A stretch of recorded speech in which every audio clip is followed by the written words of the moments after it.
They say one act of kindness can change your life. For Tristan Miles, it cost him everything. His job, his stability, the fragile peace he'd built for his daughter after losing his wife. All because he gave a cup of tea and a slice of cake to a terrified little boy who couldn't speak.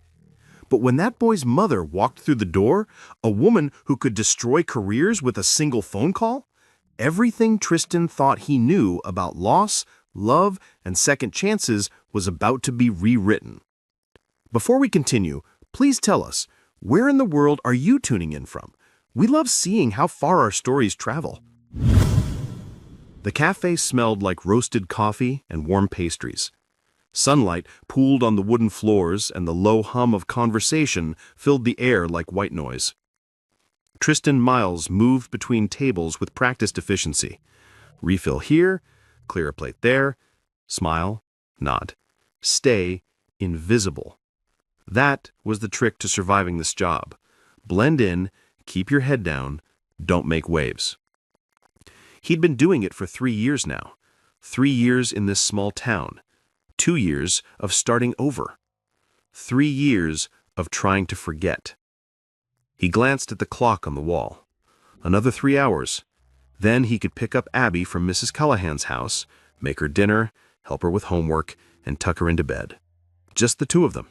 Like always. Like it had been since the accident. He pushed the thought away and focused on the tray in his hands. "Tristan!" He turned. Linda, one of the other waitresses, waved at him from across the room. She was balancing 3 plates and looked harried. "Can you cover He set down his tray and grabbed the coffee pot, making his way to a corner booth where an older couple sat. He refilled their cups with a polite smile they didn't return. They were too busy scrolling through their phones. Tristan didn't mind. People came here for the aesthetic, not the service. He was turning to leave when the bell above the door chimed. Tristan glanced up, out of habit. A little boy stood just inside the entrance. He was small, maybe 5 years old, with short, tousled brown hair that stuck up at odd angles. His clothes were expensive, the kind you saw on children in magazine ads. A crisp polo shirt, tailored khaki shorts, but the shirt was streaked with dirt. Grass stains darkened the knees of his shorts. One sandal was half off his foot. He stood perfectly still, his small fists clenched tight at his sides, his chest rising and falling too fast. Tristan's hand tightened around the pitcher handle. Something was wrong. Linda noticed the boy first. She set down her tray and approached him, bending at the waist with an exaggerated smile. "Well, hello there, sweetheart. Are you lost?" The boy stared at her. His mouth didn't move. His expression didn't change. Linda's smile faltered slightly. "Can you tell me your name, honey?" Nothing. Marcus, another waiter, sauntered over with his arms crossed. He looked the boy up and down with thinly veiled annoyance. Great, another lost tourist kid. Probably wandered off while Mommy was taking selfies. "Marcus, don't be rude," Linda chided. She tried again, softer this time. "Honey, where's your mom? Or your dad?" The boy's gaze slid past her, roaming the cafe like he was searching for something or someone he couldn't find. "Maybe he doesn't speak English," Marcus said with a shrug. "Or maybe he's just scared," Linda replied, though her tone had an edge of frustration now. "Well, I don't have time for this. Someone should call the cops or something." Yeah, I'll get to it," Marcus said dismissively. He turned and walked back to the counter, already pulling out his phone to text someone. Linda glanced at the boy one more time, then shook her head and went back to her tables. And just like that, the boy was forgotten. Tristan watched it all from across the room, his chest tightening with something sharp and familiar. He set the coffee pot down and walked toward the boy. As he got closer, he noticed the details others had missed. The boy wasn't just quiet, he was completely silent. His lips moved occasionally, forming shapes, but no sound followed. His hands twitched at his sides, fingers curling and uncurling like he wanted to say something but didn't know how. And his eyes, they weren't distant or vacant, they were searching, desperate. Tristan had seen that look before. He knelt down in front of the boy, meeting him at eye level. The boy's gaze snapped at him, and for the first time there was a flicker of recognition, not of Tristan, but of something deeper, an understanding. Tristan didn't say anything. Instead, he lifted his hands and signed slowly, deliberately, "Are you okay?" The boy's entire body went rigid. His eyes widened and his mouth fell open in a silent gasp. Then his hands flew up, signing frantically, desperately. "Hungry! I'm so hungry, please!" Tristan's throat tightened. He signed back, "Where are your parents?" The boy hesitated. His hands hovered in the air, trembling.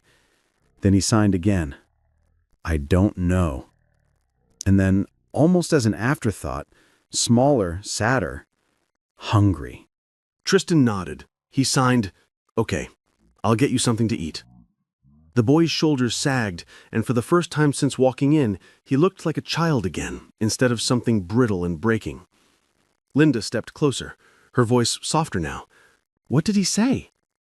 "He's nonverbal," Tristan said quietly, standing. "He communicates through sign language. He says he's hungry." Linda blinked.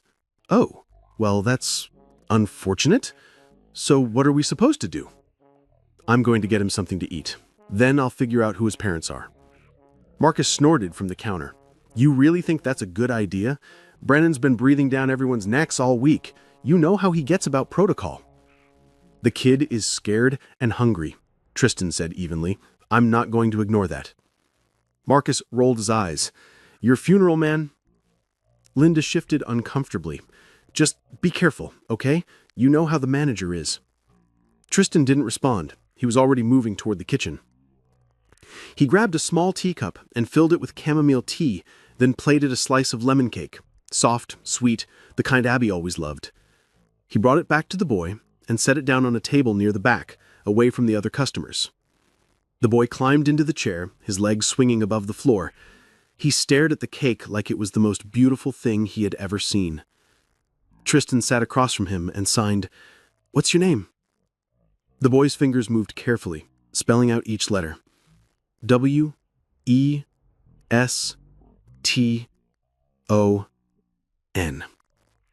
Tristan smiled gently. "My name is Tristan. Nice to meet you, Weston." Weston's lips curved into the faintest smile, and he picked up the fork with both hands. He took a bite of the cake, and his eyes fluttered closed in relief. Tristan watched him, his chest aching. He thought of Abby, of the weeks after the accident when she'd woken up in the hospital and realized she couldn't hear anymore. The terror in her eyes when people's mouths moved but no sound reached her. The isolation, the fear. The months it took for them both to learn sign language together so they could communicate again. This boy, Weston, had that same fear written all over his face. Tristan pulled out his phone, preparing to call the cops when a shadow fell across the table. He looked up. Marcus stood there, arms crossed, smirking. "The manager wants to see you," Marcus said, his voice dripping with false sympathy. "Right now." Tristan frowned. "I'm in the middle of—" "He said now, Tristan." Something cold settled in Tristan's stomach. He glanced at Weston, who was still eating, oblivious to the tension. Then he stood and followed Marcus toward the back. But he didn't make it to the office, because the manager, Mr. Brennan, a squat, red-faced man with thinning hair and a permanent scowl, stormed out before Tristan could knock, his face already flushed with fury. "Miles!" Brennan's voice boomed, cutting through the cafe's ambient noise like a cleaver. "What the hell do you think you're doing?" Tristan stopped. "Sir, I can explain." "Explain?" Brennan's voice climbed higher, drawing every eye in the cafe. "Explain why you're playing babysitter instead of doing your damn job?" "I am doing my job," Tristan said, forcing his voice to stay even. "That boy is lost. He's nonverbal. I'm making sure he's safe until I can contact the authorities." "Oh, how noble!" Brennan sneered, stepping closer, invading Tristan's space. "You know what I see? I see a waiter ignoring his tables to coddle some random street kid." Tristan's jaw clenched. "He's not a street kid. He's a child who needs help." "Not? Our problem. Brennan punctuated each word with a jab of his finger into Tristan's chest. This is a business, Miles, not a charity. You want to play hero, do it on your own time. All my tables are covered, Tristan said, his voice steady. I haven't ignored a single customer. That's not the point. Brennan's face turned a deeper shade of red. The point is, you don't have the authority to make decisions like this. You ask me first. You follow protocol. But you? He jabbed his finger again, harder this time. You think you're special. You think the rules don't apply to you. That's not what I don't want to hear it. Brennan's eyes were cold, flat. You're fired. The words hit like a punch to the gut. Tristan stared at him. You're firing me? Damn right I am. Brennan crossed his arms, his expression smug. Get your things and get out. You're done here. Sir, Tristan's voice cracked despite himself. Please, I need this job. I have a daughter. I should have thought about that before you decided to be a hero. Brennan turned away dismissively, waving a hand like he was swatting a fly. Marcus, make sure he's gone in 5 minutes. Tristan stood there, his hand shaking, his mind reeling. 3 years. 3 years of keeping his head down, of swallowing his pride, of doing everything right.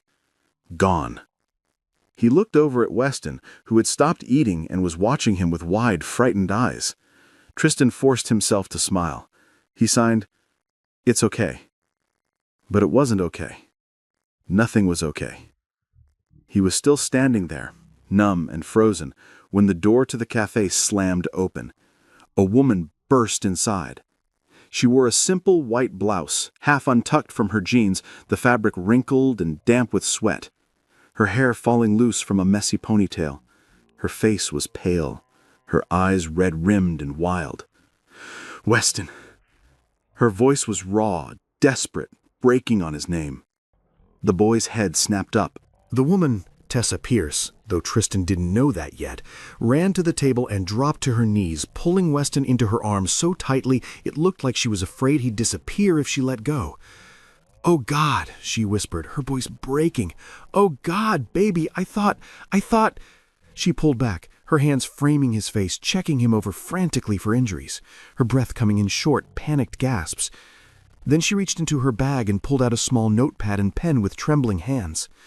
She scribbled quickly, her handwriting jagged. "Why did you leave? Where did you go?" Weston took the pen. His small fingers shook as he wrote, "You were busy on the phone. I didn't want to bother you." Tessa's face crumpled. "No," she whispered, her voice raw. "No, baby, you never bother me. Never. Do you hear me?" She pulled him back into her arms, and this time her shoulders shook with silent sobs. The cafe had gone completely silent. Tristan watched, something tightening painfully in his chest. Then Brennan's voice shattered the moment. "Well, well, well." His tone was mocking, dripping with disdain. "So you're the mother." Tessa looked up slowly, her tear-streaked face hardening as she registered the man standing over her. "Excuse me?" Her voice was quiet, dangerously quiet. Brennan crossed his arms, his expression smug. "Maybe if you kept a better eye on your kid, he wouldn't be wandering into cafes begging for food." The temperature in the room dropped 10 degrees. Tessa stood slowly, still holding Weston's hand, her eyes locked on Brennan. "What did you just say to me?" "You heard me. Your kid caused a scene, distracted my staff, made a mess of things. You're lucky I'm not charging you for the food he ate." Tessa's voice dropped to ice. "My son is 5 years old. He was lost and terrified. That's all that should have mattered." Brennan shrugged. "Not my problem." "It became your problem the moment he walked through that door needing help." "Look, lady." Brennan stepped closer, his voice rising again. "I don't have time for this. Take your kid and go, and maybe invest in a leash next time." The cafe collectively gasped. Tessa's expression didn't change, but something flickered in her eyes, something cold and sharp. Weston tugged on her sleeve again. She looked down.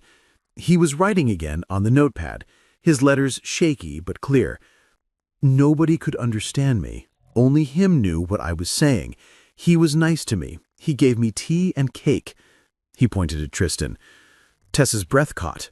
She looked at Tristan, really looked at him for the first time. She saw the exhaustion carved into the lines around his eyes, the quiet strength in the way he stood, even now, even after being humiliated, the gentleness in the way he'd cared for her son. "You helped him," she said softly. Tristan nodded. "Yes, ma'am." Her eyes filled with tears again, but this time they were different. She turned back to Brennan, and when she spoke, her voice was steady and cold as steel. "Let me make sure I understand this correctly. This man," she gestured to Tristan, "saw my son, recognized he needed help, gave him food and comfort, and ensured he was safe, and you," she took a step toward Brennan, "fired him for it. He's a waiter. His job is to serve customers, not play daycare. He was helping a child. He was ignoring his responsibilities." "His responsibility?" Tessa's voice rose, sharp and commanding. "His responsibility as a human being is exactly what he did, and you punished him for it." "I don't answer to you," Brennan shot back.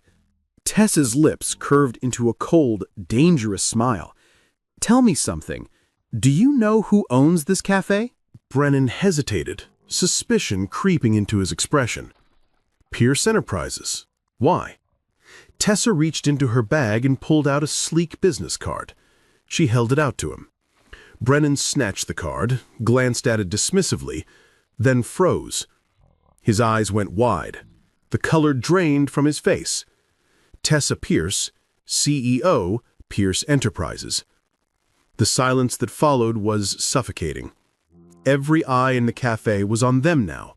Customers had stopped eating. Waiters stood frozen mid-step. Brennan's mouth opened and closed like a fish gasping for air. I didn't...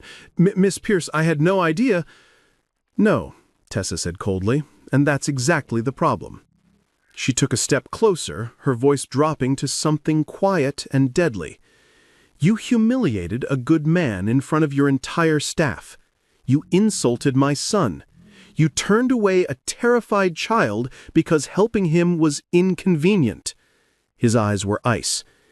"And you did it all because you thought no one was watching, that no one would hold you accountable." Brennan stammered. "Miss Pierce, please, there are protocols. I was trying to maintain standards." "Standards?" Tessa's voice cut through his excuses like a blade. "Your standard was cruelty. Your protocol was indifference." She turned to Tristan. "What's your name?" "Tristan Miles, ma'am." Tessa looked back at Brennan, her jaw tight. "Mr. Miles is exactly the kind of employee Pierce Enterprises values. Compassionate, decent, willing to do the right thing even when it costs him." She paused. "You are not." Brennan's face went from white to red. "You're fired."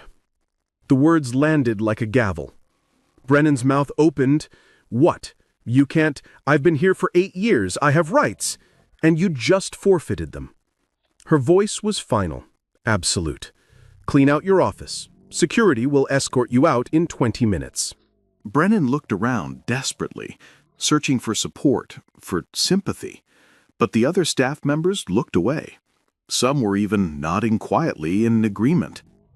He turned back to Tessa, his voice rising in panic. This is unfair. I was doing my job. You can't fire me for..."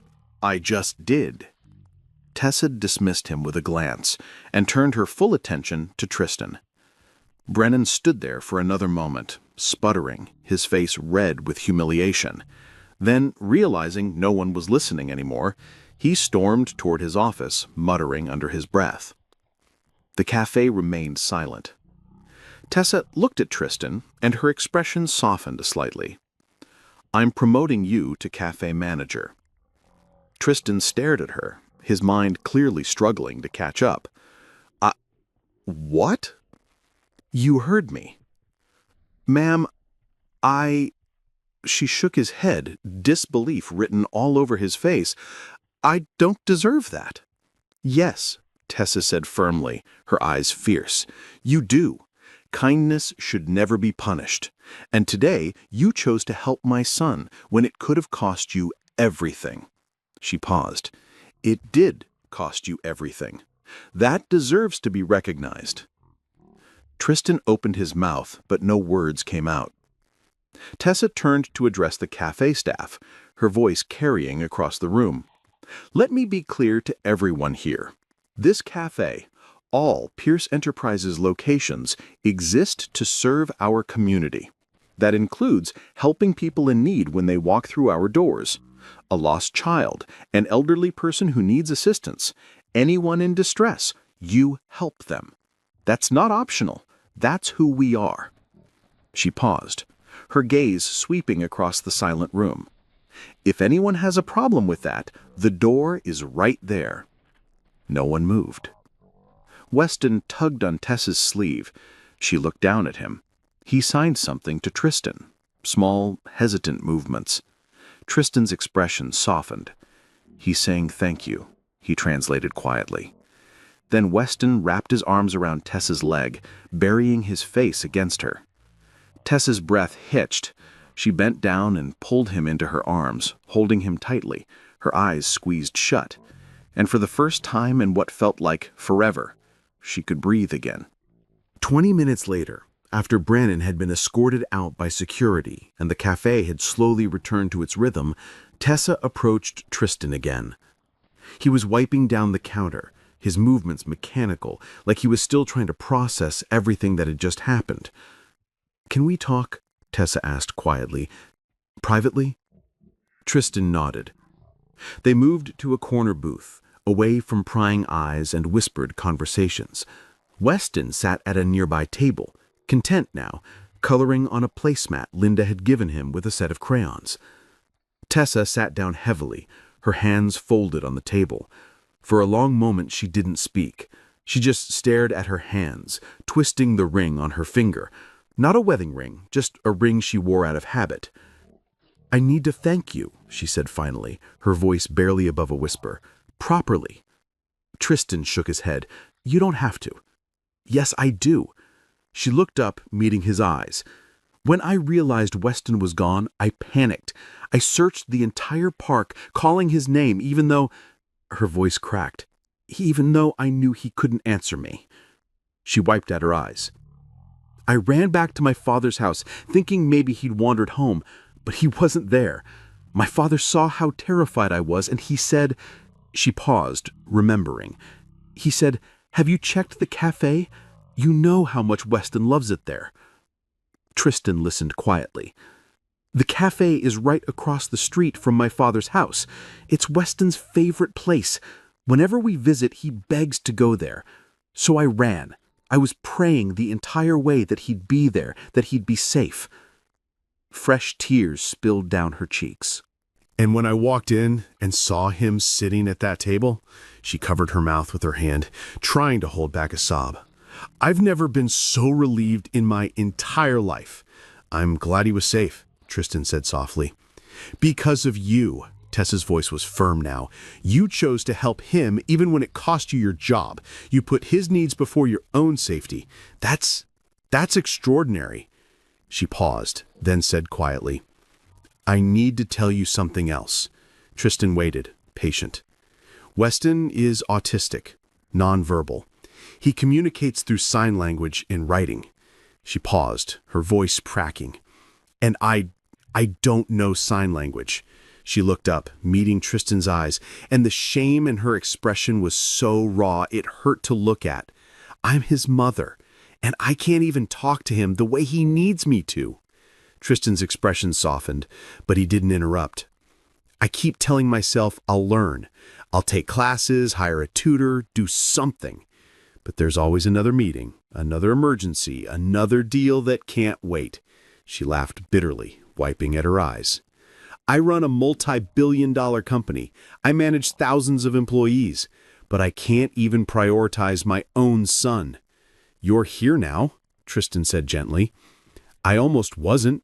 Tristan's voice broke completely. "I was on a business call, just 5 minutes. I looked away for 5 minutes and he was gone." Her hands trembled on the table. "I thought I'd lost him. I thought someone had taken him, or he'd gotten hurt, or... Oh, God, I'm such a terrible mother. No, Tristan said firmly, you're not. Tessa looked up at him through her tears. You're a mother who's trying, Tristan continued. That's more than a lot of people do, and it's never too late to change. How do you know? Tessa whispered. How can you be so sure? Tristan was quiet for a long moment. Then he said, my daughter, Abby. She's 6 years old. 3 years ago, there was a car accident. Tessa's breath caught. My wife was driving, Tristan continued, his voice steady but distant, like he was reciting facts from someone else's life. We were hit by a drunk driver. She died instantly. Abby survived, but his jaw tightened. She lost her hearing. Oh my God, Tessa whispered. I learned sign language for her. We moved here after that, somewhere quiet, somewhere she wouldn't feel so overwhelmed by a world she couldn't hear anymore. He smiled faintly, but it didn't reach his eyes. It's been hard. Some days feel impossible, but we're making it work. Tessa felt fresh tears prick her eyes, but this time they weren't for herself. I'm so sorry, Tristan shook his head. Don't be. We're okay. And you will be too. How can you be so sure? Because you care. That's the hardest part. Everything else is just practice. Tessa stared at him, something shifting in her chest. Is it really not too late? She asked, her voice small. It's never too late. And the way he said it, so certain, so kind, made her believe him. For the first time, in longer than she could remember, Tessa felt something like hope. That evening, after returning to her father's house, Tessa made a decision. She called her assistant and cleared her entire schedule for the week. Every meeting, every call, every obligation. No emergencies unless the building was literally on fire. What should I tell the board? Her assistant asked, confused. Tell them I'm taking a family emergency leave. Because I am. Her father was delighted when she told him. Weston was overjoyed. And the next morning, when Tessa and Weston walked into the cafe for breakfast, Tristan looked up from behind the counter, surprise flickering across his face. Good morning, he said, a bit uncertainly. Good morning. Tessa gestured to a table by the window. Is it all right if we sit here? Weston loves this spot. Of course, you don't need to ask. I mean, you're... He stopped himself, looking slightly embarrassed. Please, sit wherever you'd like. Tessa gave him a small, understanding smile. Thank you. Weston was already pulling her toward the table, his face bright with excitement at being back. A few minutes later, Tristan brought over 2 menus, setting them down carefully. Can I get you something to drink while you decide? Tea for me, please. And... She looked at Weston, then back at Tristan. What did you give him yesterday? He's been asking to come back all morning. Chamomile tea with honey, Tristan said softly, and lemon cake. Tessa smiled. Then that's what he'll have. And so a routine began. Every morning, Tessa and Weston came to the cafe. They sat at the same table by the window, and Tristan would join them during his breaks. He taught Tessa simple signs. Hello. Thank you. Good morning. I love you. She fumbled at first, her fingers clumsy and uncertain, but she practiced constantly, repeating the motions over and over until they became second nature. Weston was endlessly patient with her, his small hands guiding hers into the right shapes, and his face lighting up every time she got something right. Slowly, something shifted. Tessa felt lighter, freer. For the first time in years, she wasn't CEO Tessa Pierce. She was just Tessa, a mother, a woman learning to connect with her son. On the third day, Tristan brought Abby to the cafe. She was small and blonde, with her father's gentle brown eyes and a shy smile that reminded Tessa of sunshine breaking through clouds. When Weston saw Abby, he signed a hesitant hello. Weston's face lit up. He signed back enthusiastically, and within minutes the two of them were inseparable. They sat together at a table, drawing pictures and giggling silently, their hands flying in animated conversation that needed no sound. Tessa watched them, her chest aching with something bittersweet. Tristan sat down beside her. They're good together, he said softly. Yeah, Tessa agreed, her voice thick. They really are. She glanced at him. Thank you for all of this. You don't have to thank me. Yes, I do. She looked back at the children. You've given me something I didn't know I needed. What's that? Hope. And a reason to keep trying. Tristan smiled, and in that moment, something unspoken passed between them. Something neither of them was ready to name yet, but it was there, growing. The week passed too quickly. On the last day, Tessa sat with her father in his living room, watching Weston play in the backyard through the window. You're different, her father observed. Tessa looked at him. What do you mean? Calmer, happier, lighter. He smiled. It's good to see, sweetheart. Tessa looked back at Weston, her throat tight. I think I forgot how to just be. I've been running for so long, I didn't realize I was running away from the things that actually mattered. Her father squeezed her hand. It's not too late to change that, you know? But it felt like it was. Because tomorrow she had to leave, back to the city, back to boardrooms and deadlines and the relentless, suffocating pace of her life, back to being alone. That night, she and Weston went to the cafe one last time. Tristan was closing up. Abby sat at a table coloring quietly. When Weston saw Abby, he ran to her, and the two of them hugged tightly, their small arms wrapped around each other like they were trying to hold on to something precious and fleeting. Tessa watched, her heart breaking. Tristan walked over to her, drying his hands on a towel. So, tomorrow? Yeah. Tessa's voice was barely above a whisper. Tomorrow. It was good having you here. It was good being here. They stood in silence, the weight of everything unsaid pressing down on them like a physical thing. Then Weston came over, tugging on Tessa's sleeve. Tears streamed down his face. Tessa knelt down immediately. What's wrong, baby? Weston pointed at Tristan and Abby. Then he signed something, his hands trembling. She didn't understand. She looked at Tristan, desperate. He's asking if we'll ever see us again. Tristan translated quietly, and his voice cracked on the last word. Tessa's throat closed.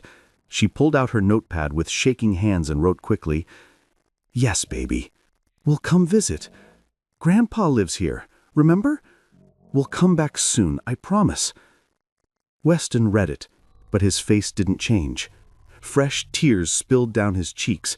He shook his head and wrote back, But what about Tristan and Abby? Will they still be here? Tessa looked at Tristan helplessly, her own eyes filling with tears. We're not going anywhere, Tristan said softly, then signed it for Weston to see. But Weston's face crumpled anyway. He buried his face in Tessa's shoulder, his small body shaking with sobs.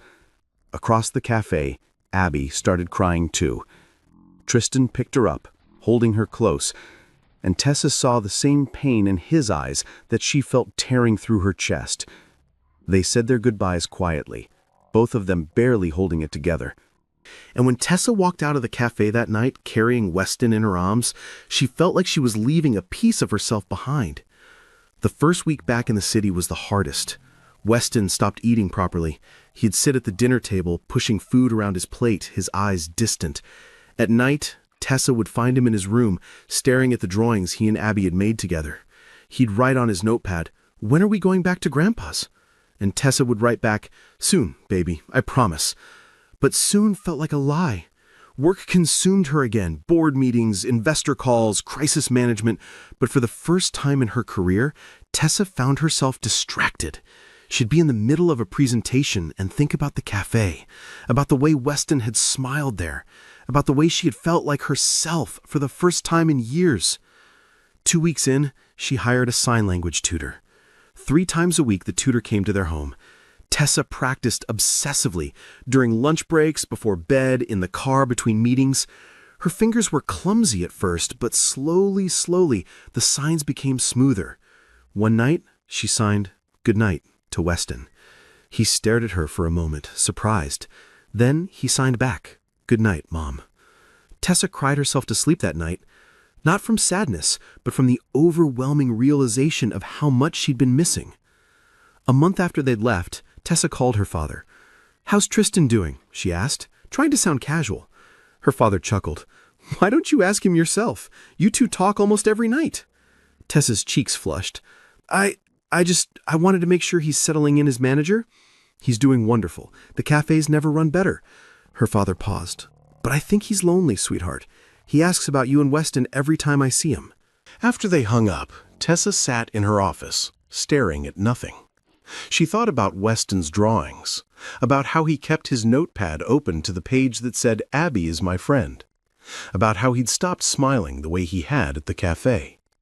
And she thought about herself, about how hollow everything felt now, how the success and power she'd worked so hard for suddenly seemed meaningless. That night, she called Tristan later than usual. "Hey," he said, and she could hear the smile in his voice. "Thought you might be too busy tonight." "Never too busy for this," Tessa said softly. They talked for an hour, about Weston's progress with eating, about Abby's new school assignment, about the cafe's busiest day yet. And then Tessa said, "Tristan, can I ask you something?" "Of course." "Do you ever think about leaving the town, starting somewhere new?" The line went quiet. "Why do you ask?" Tristan said carefully. Tessa hesitated. Then she said, "Because I think Weston needs more than occasional visits. He needs consistency. He needs—" She paused. "He needs what you and Abby gave him, that sense of belonging." "Tessa," she continued quickly, "I know it's selfish. I know I have no right to ask, but Pierce Industries is opening a new cafe location in the city, and She stopped, her throat tight. "I keep thinking you'd be perfect to manage it." Tristan didn't respond immediately. When he finally spoke, his voice was strained. "The city is where I lost everything, Tessa. Where Sarah died. I moved away for a reason." "I know, and I wouldn't ask if I didn't think it mattered, but Tristan," her voice broke slightly, "Weston hasn't been the same since we left. He's withdrawing again, and I don't know how to help him except to bring back the one thing that made him happy. I'm not a cure, Tessa. I know that, but you're someone who understands him, someone who sees him." She took a shaky breath. "And selfishly, you're someone I don't want to lose." The silence stretched. "Let me think about it," Tristan said finally. "Of course, take all the time you need." But after they hung up, Tessa sat in the dark, wondering if she'd just pushed too hard. 3 days later, Tristan still hadn't given her an answer. He'd been wrestling with it constantly. The idea of returning to the city filled him with dread, the memories, the pain, the weight of everything he'd lost there. But he also couldn't stop thinking about Weston's face when they'd said goodbye, about Abby's tears, about Tessa. He was sitting on the couch one evening when Abby climbed into his lap, her homework abandoned on the coffee table. She signed, "Why are you sad, Daddy?" Tristan forced a smile. "I'm not sad, sweetheart." "Yes, you are." Abby's small face was serious. "You've been sad since Weston left." Tristan's throat tightened.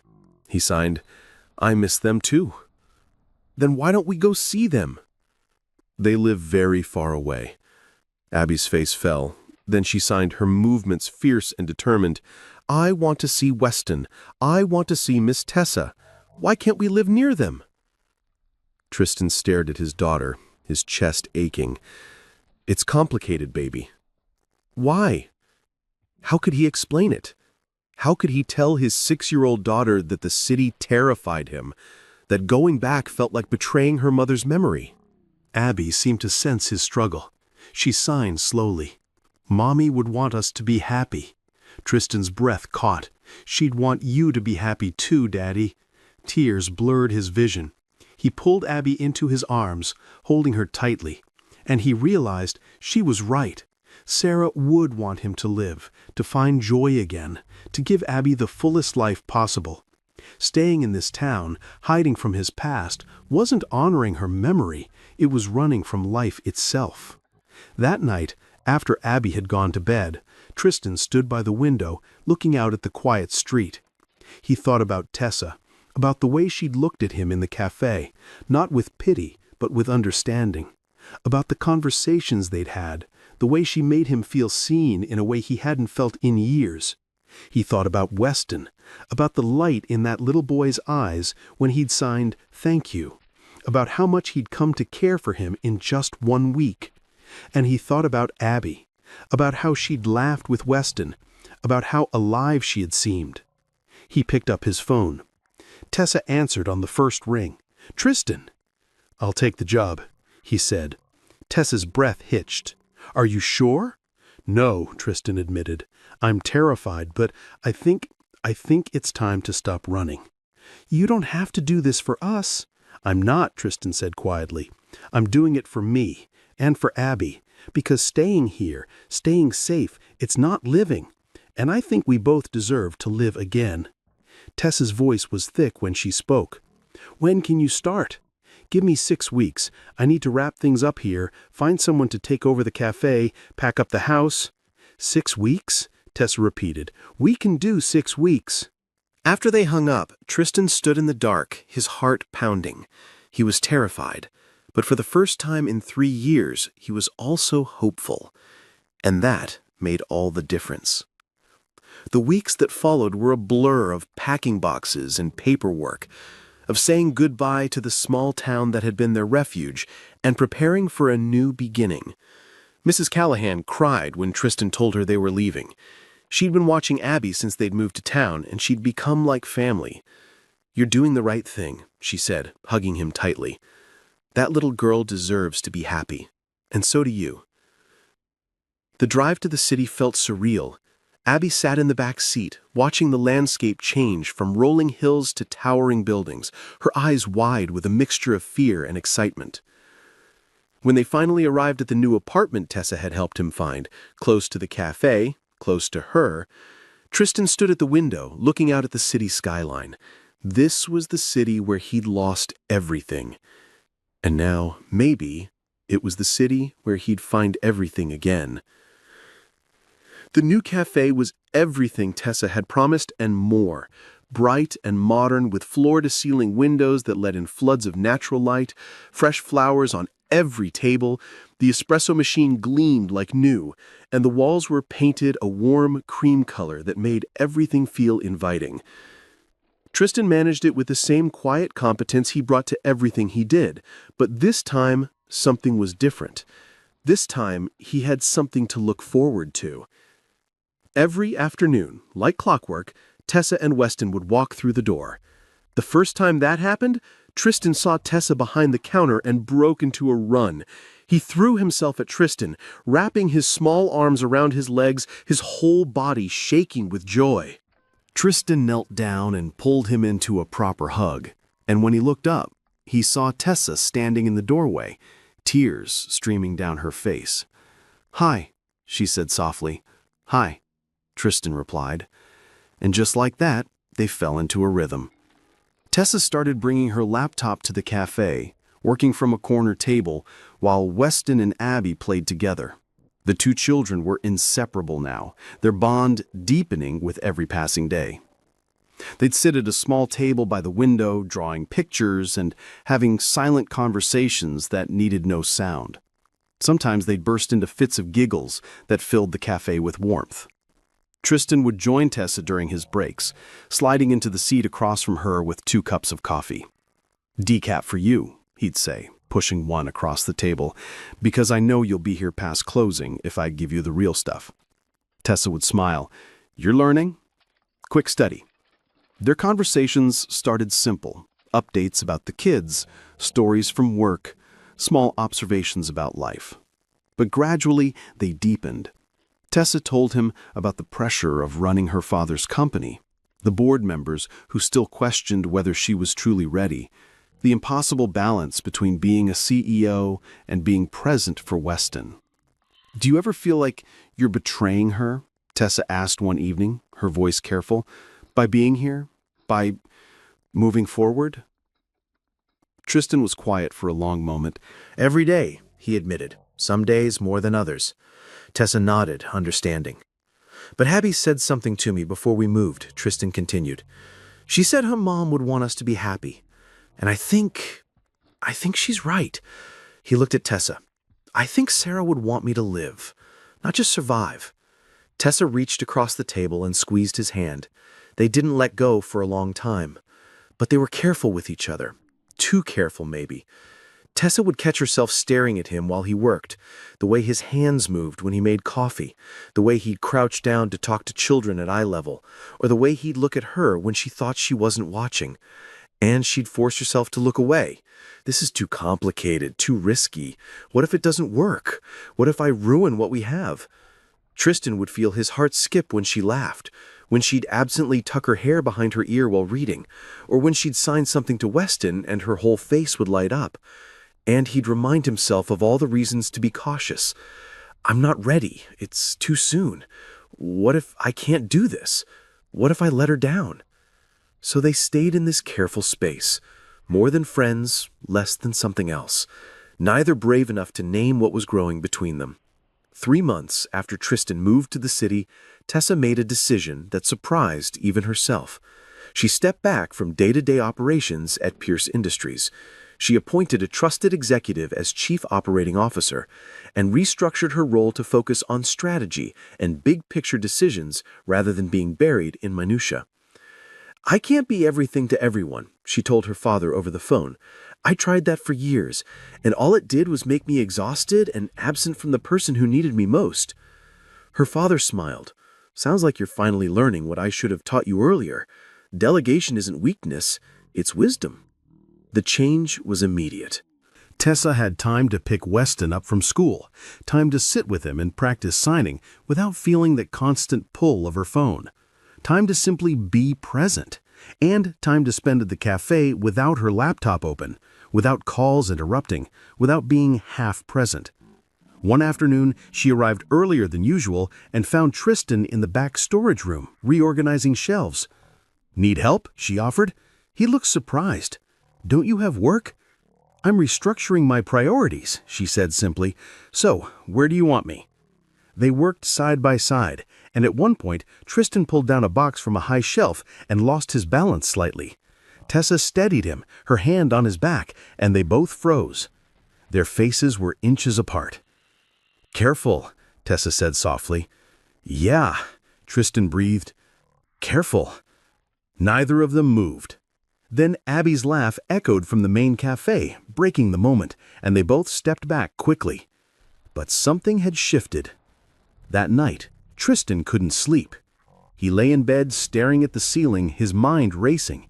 He kept thinking about that moment in the storage room, about how badly he'd wanted to close that distance, about how terrified he was of what that meant. Around 2 a.m., he got up and pulled out a photo album he kept in his closet. Pictures of Sarah, their wedding, Abby as a baby, family trips. Ordinary moments that felt precious now. He sat on the floor and looked through them, tears streaming down his face. "I don't know what to do," he whispered to the photos. "I don't know if I'm ready. I don't know if it's okay to feel this way about someone else." But Sarah's face just smiled back at him, frozen in time, unable to answer. He thought about what Abby had said, what Sarah herself would have said if she could. "Live, Tristan. Don't just survive. Live." He closed the album carefully and held it against his chest. "I'll always love you," he whispered. "But I think I'm falling in love with her too, and I don't know how to do both." He sat there in the dark for a long time. Then he put the album away and went to bed. Tomorrow, he decided, he'd be braver. The next day, Tristan asked Tessa if she wanted to stay after closing. "Just to talk," he said, "if you have time." Tessa's father was visiting from out of town that week and had offered to watch Weston for the evening, so she agreed. After the last customer left and the cafe was cleaned, they sat at their usual table. The city lights glittered through the windows. The cafe felt like its own small world, separate from everything outside. "I need to tell you something," Tristan said. Tessa's heart started pounding. "Okay?" "I've been trying really hard not to feel a certain way about you, because it felt too soon, too complicated, too disloyal." Tessa waited, barely breathing. "But last night I was looking through old photos of Sarah, and I realized something. She'd be furious with me for putting my life on hold, for being too scared to be happy again." He looked up, meeting Tessa's eyes. "I think I'm falling in love with you, and it terrifies me, but I don't want to keep pretending I don't feel it." Tessa's eyes filled with tears. "I've been terrified too," she admitted, "because I've never felt this way about anyone. And I kept thinking, what if I'm wrong? What if I mess this up? What if I'm just lonely and you're just kind and we're confusing gratitude for something else?" "Is that what you think this is?" Tristan asked softly. "No," Tessa whispered. "I think I'm in love with you too. And it's the most terrifying and wonderful thing I've ever felt." Tristan stood and walked around the table. He held out his hand. Tessa took it and stood. They stood there for a moment, just looking at each other. "I don't know how to do this," Tristan admitted. "I haven't done this in a long time." "Neither have I," Tessa said. "What if we mess it up? Then we'll figure it out together." Tristan smiled. Then he leaned down and kissed her. He was gentle and tentative and perfect. When they pulled apart, Tessa was crying. "Are those happy tears or scared tears?" "Both," Tessa said, laughing through them. "Definitely both." After that night, everything changed. They stopped being so careful with each other.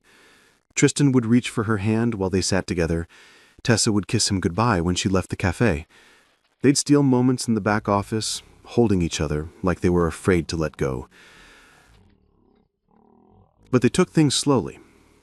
They went on real dates, dinner at quiet restaurants, walks through the park with the kids, movie nights at Tessa's apartment, where Weston and Abby would fall asleep halfway through, and they'd sit together on the couch, her head on his shoulder.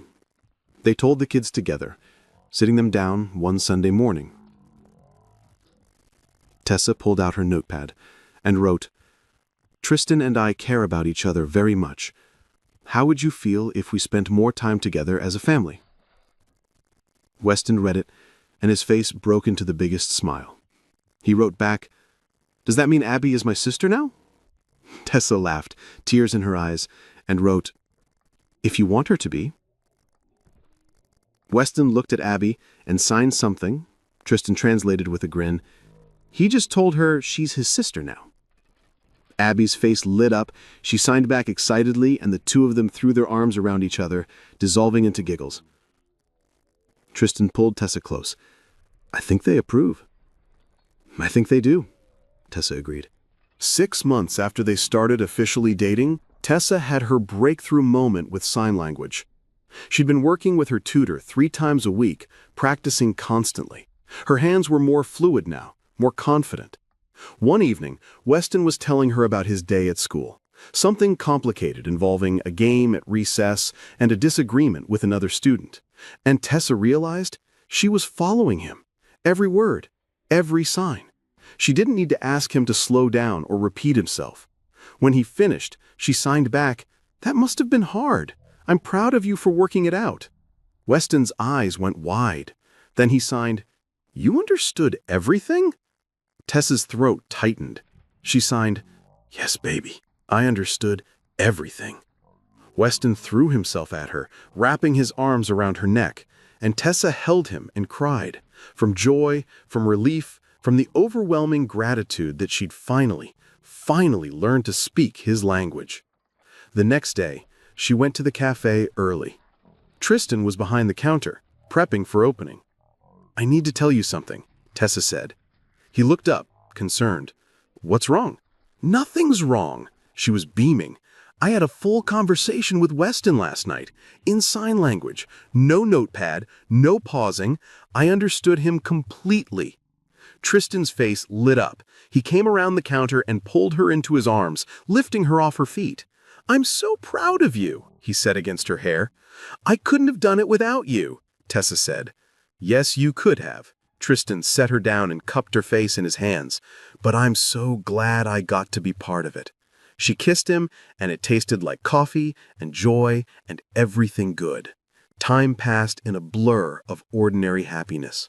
Holidays together, birthday parties, quiet Sunday mornings, school plays and art projects and scraped knees, and bedtime stories told in sign language. Tessa and Tristan's relationship deepened, became something solid and sure. They talked about the future carefully, what it would look like, what they wanted, how to blend their lives without rushing. On a quiet Sunday morning, the four of them were at the cafe before it opened. Weston and Abby were at their favorite table drawing. Tessa was helping Tristan arrange pastries in the display case. The morning light poured through the windows like liquid gold. "I love this," Tessa said softly. "These mornings. This life." Tristan smiled. "Me too." He set down the tray he was holding and turned to face her. "Tessa, can I ask you something?" "Of course." He took her hands in his, and his expression turned serious. "I know we've only been together officially for about a year, and I know some people might say that's fast, but I also know that I've never been more sure of anything in my life." Tessa's heart started pounding. "I love you," Tristan said. "I love Weston. I love the family we're building together. And I don't want to waste any more time wishing for what could be when I could be living it." He reached into his pocket and pulled out a small velvet box. Tessa's breath caught. He opened it, revealing a simple, elegant ring with a small diamond that caught the morning light. "Will you marry me?" Tears streamed down Tessa's face. She nodded, unable to speak. "Yes. Yes, absolutely yes." Tristan slipped the ring onto her finger and kissed her. From across the cafe, they heard a gasp. They turned to find Weston and Abby standing there, their eyes huge. Abby signed frantically, "Are you getting married?" Tristan grinned and signed back, "Yes." Both children screamed, actual joyful sounds that filled the entire cafe. They ran over, and suddenly it was a tangle of arms and laughter and tears and joy. Weston signed to Tessa, "Does this mean Tristan is my dad now?" Tessa's throat closed. She looked at Tristan, who had tears in his eyes. "If that's what you want," Tristan signed to Weston, "I would be honored." Weston threw his arms around Tristan's neck. And in that moment, surrounded by the people she loved most, Tessa felt complete. They planned a small wedding, just close family and friends. 6 months later, on a warm spring evening, they held the ceremony and reception in the cafe where their story had begun. The space was transformed. White and yellow flowers, Weston's favorites, covered every surface. String lights hung from the ceiling, casting everything in a soft glow. And at the center of the dessert table sat a towering lemon cake, the same kind Tristan had given Weston that first day. Tessa wore a simple ivory dress that made her look luminous. Tristan wore a navy suit that made him look handsome and nervous and impossibly happy. Abby wore a pale yellow dress and carried a basket of flower petals. Weston wore a tiny navy suit that matched Tristan's, and he stood beside Abby, his chest puffed out with pride. And when it was time for the vows, Tessa pulled out the notepad. "This notepad," she said, her voice thick with emotion, "was how I used to talk to my son. It was all I had, all I knew how to do." She set it down on the table beside her. "But today, I don't need it anymore, because someone taught me that love means learning to speak the language of the people you love, even when it's hard, even when it takes time." She turned to Weston and signed. her movements slow and deliberate so everyone could see. I love you. You are my whole heart. You taught me what it means to be brave, and I promise to always be the mother you deserve. Weston's face crumpled, and tears streamed down his cheeks. He signed back, I love you, Mom. The room erupted in quiet sobs. Then Tessa turned to Tristan and signed, You saved us. Not just that day in the cafe, every day since. You showed me what love looks like, what family looks like, and I promise to love you and Abby for the rest of my life.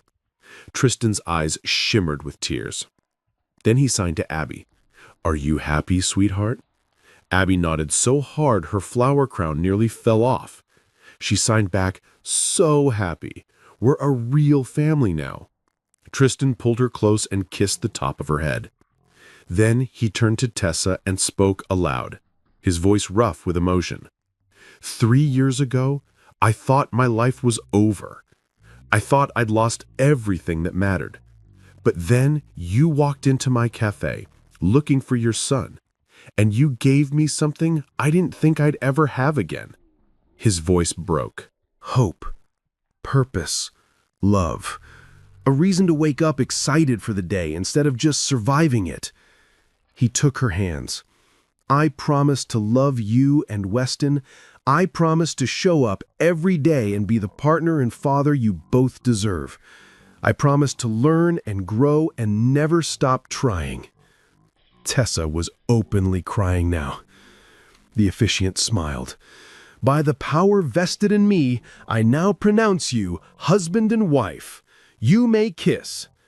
And when Tristan kissed Tessa, the room erupted in applause and cheers. But the most beautiful moment came after. The four of them, Tessa, Tristan, Weston, and Abby, stood together in the center of the cafe, in the exact spot where Tristan had first knelt beside a frightened little boy and offered him tea and cake. They joined hands, and together, all four of them signed, I love you. The room erupted in applause again, and several guests wiped tears from their eyes, because they all understood what they were witnessing. Not just a wedding, a family, broken pieces made whole. Later that night, after the guests had left and the kids had fallen asleep on the couch in the back office, Tessa and Tristan stood by the window, looking out at the city lights. Can you believe this is our life? Tessa whispered. Some days, no, Tristan admitted. Some days I wake up and think it's a dream. If it is, I don't want to wake up. Tristan pulled her close. Neither do I. They stood there in comfortable silence, holding each other. Thank you, Tessa said finally. For what? For seeing my son that day. For choosing kindness when it cost you everything. For teaching me how to be brave. Tristan shook his head. You taught me how to live again. I think we're even. Tessa smiled and rested her head on his shoulder. And in that moment, surrounded by the quiet hum of the cafe and the soft breathing of their sleeping children, Tristan understood something profound. Kindness hadn't just saved Weston that day. It had saved all of them.